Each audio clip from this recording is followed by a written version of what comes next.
Hi everyone! Welcome back to Ingrid's Diary. So, sa previous part ng trip namin, nag-enjoy muna kami sa beautiful Patar Beach. Kahit medyo maulan ang panahon, tuloy pa rin ang road trip namin because in reality, hindi naman natin talaga kontrolado ang weather. Ang importante, we're making memories and enjoying every stop along the way.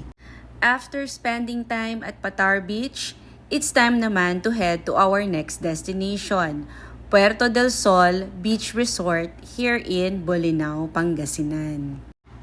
Ngayong vlog, isasama ko kayo sa buong experience namin dito sa Puerto del Sol.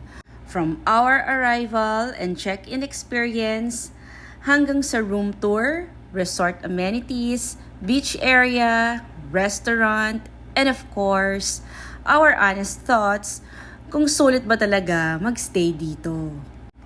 Kung naghahanap kayo ng family-friendly beach resort sa Bolinao o nagpaplano kayong mag-weekend getaway, sana makatulong ang vlog na ito sa inyo. So, without further ado, samahan niyo na kami as we explore Puerto del Sol Beach Resort. Tara na, let's go! Isa sa mga unang pinuntahan namin dito sa Puerto del Sol ay ang kanilang beachfront restaurant na tinatawag na La Playa. Habang papalapit kami, ang ganda agad ng ambience, open air siya, kaya ramdam mo talaga ang fresh sea breeze at ang relaxing beach atmosphere.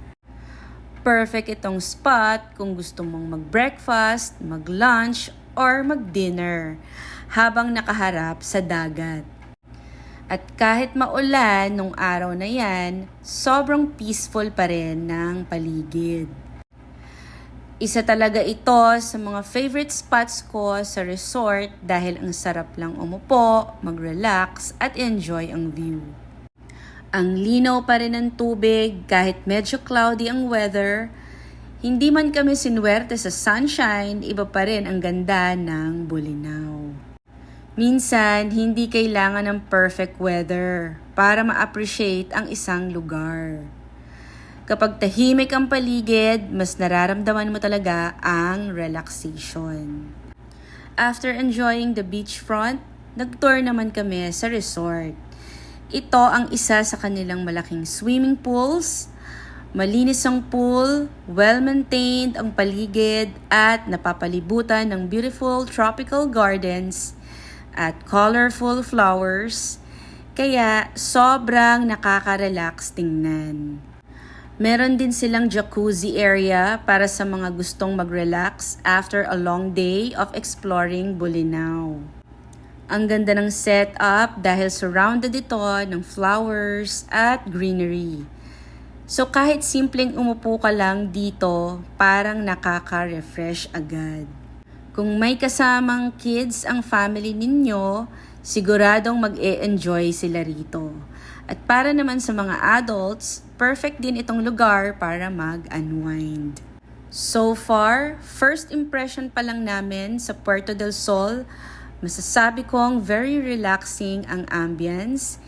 Hindi siya yung resort na sobrang crowded. Mas bagay siya sa mga naghahanap ng peaceful getaway kasama ang family or friends. Pero hindi pa dyan nagtatapos ang tour natin. Samahan niyo pa ako habang ine-explore natin ang iba pang amenities.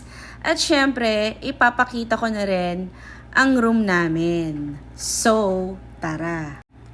Ito na ang suite room na nabook namin dito sa Puerto del Sol. And we booked this for 2 nights. This is a connecting room with 2 queen beds and 1 king bed. Plus, may 2 balcony at 2 toilet and bath. Kaya perfect talaga for families or malaking group. Ang room rate sa Agoda was around 13,000 per night, inclusive of taxes. With breakfast, good for 4 adults only. Since may mga bata kaming kasama, so 7 years old and above, may additional charge na 1,500 per child. Kaya umabot din sa around the 19,000 per night ang total stay dito. So overall, very spacious naman, malinis at sulit kung family vacation ang hanap ninyo. After naming matour ang room, bumaba na kami agad para i-explore ang paligid ng resort. Napansin namin na meron silang maliit na playground at isang bird enclosure. Kaya syempre, excited agad ang mga kids, sandali muna silang huminto para panoorin at i-observe ang mga ibon. Ang saya lang makita na kahit simpleng attraction, nag-e-enjoy sila. Pero hindi nagtagal, beach na talaga ang nasa isip nila. Kaya dali-dali na kaming naglakad papunta sa shoreline. Excited na silang maglaro at hindi na halos makapag-intay na makababa sa tubig. Kaya pagdating namin sa beach, timing naman na low tide. Ang linaw pa rin ng tubig, ang ganda ng tanawin, perfect para sa mga bata dahil safe silang makakapaglakad at makakapaglaro sa mababaw na tubig. After enjoying the beach, lumipat naman kami sa pool area. Kahit medyo maulap ang panahon, tuloy pa rin ang fun. Habang busy sila nagsiswimming, kami naman nagre-relax at ine-enjoy ang beautiful gardens at colorful bougainvillea sa paligid. Ang sarap lang talaga ng ambience dito, napaka-peaceful, sobrang relaxing at perfect talaga for family getaway. Nagplan ako for upgrade since ang nabook namin ay SB Suite. So if you're looking for more space, this is the Casitas room. May homey and relaxing vibe with a separate living area, 1 king bed, and 2 twin beds. Ayan. Merong view ng pool, ang 2 twin beds, at may sarili rin itong outdoor dining area at seating. Perfect for enjoying the fresh sea breeze since malapit lang ito sa beach. Ito naman yung isa pang room option nila. Nasa ground floor ang 2 twin beds. Then, nasa second floor naman yung isang bedroom. Ayan. So, akyat tayo. I-check natin. Maganda rin yung layout at perfect for bigger families. Pero after seeing it, nagbago rin yung isip ko. Since may mga bata kaming kasama, mas safe at mas convenient pa rin para sa amin yung room na una naming nabook. Dahil nasa isang level lang lahat. At least ngayon may idea na rin kayo sa iba't ibang room options nila para mas madali kayong makapag-decide kung alin ang pinakaswak sa family trip ninyo. Ang sarap talaga maglakad dito sa bougainvillea na to. At na-realize ko na parang mas okay itong room na nabook ko dahil yung hagdanan nito nandyan lang sa labas. At katapat namin ang playground. So mas safe at mas relaxing yung vibe dito sa area na to. Kahit low tide yung dagat, nakaka-relax pa rin ang view dito. Winner. Ang ganda ng view. One of my favorite moments here, just slowing down and enjoying the view. The infinity pool, the ocean breeze, and this peaceful atmosphere, sometimes that's all you need to recharge. So this is your sign to take that well-deserved getaway. We decided to order our dinner na lang and enjoy it in our room. Then after dinner, bumaba kami for a cup of coffee. So even at night, ang ganda pa rin ng ambience talaga. Napaka tahimik, so relaxing, and the perfect way to end the day. Good morning! It's our second day here at Puerto del Sol. We woke up early and the first thing that caught my eye was this beautiful bougainvillea while walking around the resort. Ang ganda-ganda talaga ng paligid. We arrived at La Playa around 6:45 a.m. But breakfast starts at 7 a.m. So habang naghihintay, we took the chance to enjoy this beautiful beach view. Kahit medyo maulap ang panahon, ang peaceful pa rin ng ambience. Sometimes slowing down and appreciating the view is the best way to start the day. Yung buffet nasa labas.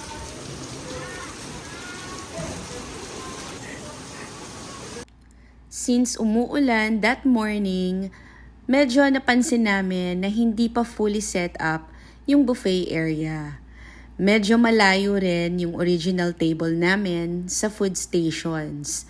So every time nakukuha ka ng food, kailangan pang lumabas sa ulan. Kahit may payong, may chance pa rin na mabasa yung pagkain pagbalik sa table. Kaya, nag-decide na lang kami na lumipat ng table na mas malapit sa buffet. Mas convenient na, especially kapag may kids ka na kasama. One thing na medyo iba dito, hindi self-service ang buffet. Ang staff ang nagsuserve ng food sa plate mo. So, sasabihin mo na lang kung ano ang gusto mo at sila na ang maglalagay. After choosing our breakfast, time to settle in and enjoy our meal. Mukhang happy naman ang mga bagets sa kanilang mga food. At para sa amin, magandang start talaga ng day ang masarap na breakfast. So habang busy silang kumakain, ako naman ay nagre-relax muna at nag-e-enjoy ng aking hot coffee bago simulan ang activities for the day. After breakfast, dali-dali na kaming nagpunta sa beach. Kahit malakas ang ulan, tuloy lang ang saya. Hindi namin hinayaang sirain ng weather ang experience namin. Ang mga bata sobrang nag-enjoy sa beach. Naglaro sila at naghahabulan sa alon. Pagkatapos ng beach, lumipat din naman agad sila sa pool para masulit na rin yung stay namin. Rain or shine, tuloy lang ang adventure. Kahit malakas ang ulan, tuloy lang ang fun. Ang importante, nag-enjoy ang mga bata at masaya sila. Aalis kami. Babalik kami ng Patar.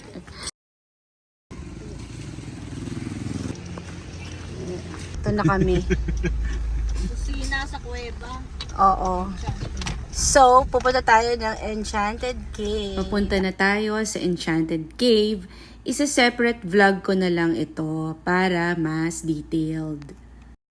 Sinasabi ko yung pagod ka pero masaya ka.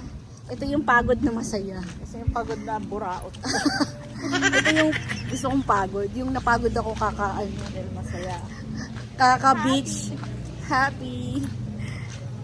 Grabe, ang ganda nung ang ganda nung dagat sa Patar. So, we're back here sa ating hotel sa Puerto del Sol. Alam ka naman ng papayong sa'yo. Diba? Ang lakas na naman ng ulan. At least na-enjoy na natin yung beach dun sa kabila. Oh, tingnan mo dito. Oh, walang alon dito eh. Yung alon nandun dun sa Patar. Ang ganda ng beach dun sa Patar. Nakapagod. Nag-order ako ng iced coffee. Tsaka ito, oh. And then, watermelon shake. Buy one, take one yan.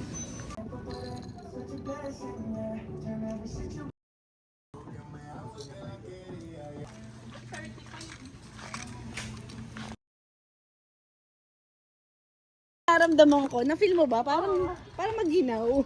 Tapos parang nanginginig yung... parang nanginginig yung legs ko. Ganun nga. Nanginig yung legs ko, tapos ang lamig. Dahil napagod na kami at maulan naman, instead of going out, we had dinner delivered to our room. So, dito na kami kumain sabay-sabay. Good morning! Maaga kaming nagising kasi may mystery na nangyari sa kabilang room. Pagkagising nila, basa na yung extra mattress at pati yung bed. Ang weird lang kasi nasa second floor naman kami at hindi namin makita kung saan nanggaling yung tubig. Hanggang ngayon, pala isipan pa rin talaga. Sa tingin nyo, saan nanggaling yung tubig? Comment down below. Isa pa ito sa naging palaisipan namin, may kumakalabog sa loob ng cabinet, pero pag binubuksan naman namin, wala naman kaming makita. Kaya hindi rin kami masyadong nakatulog ng maayos. Oh, good morning. It's Friday. Parang palakas na palakas yung ulan Good morning. Bakit naman ganun? Mabaha-baha dito. Nasa second floor naman kami. Ito kasi pansin namin. Ayan tulo. Kita niyo yan. Ayan. Hindi matulo kasi.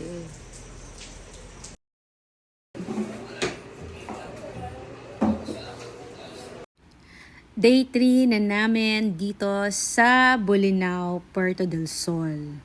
So ngayon, magbe-breakfast muna tayo before checking out. So inalaw tayo until 4 p.m. Pero hindi pa dito nagtatapos ang adventure namin. Hindi pa kami uuwi. Lilipat lang kami ng ibang hotel para mas marami kaming ma-explore. At para mabalikan na rin ang Patar Beach. Yan naman talaga ang masarap balik-balikan.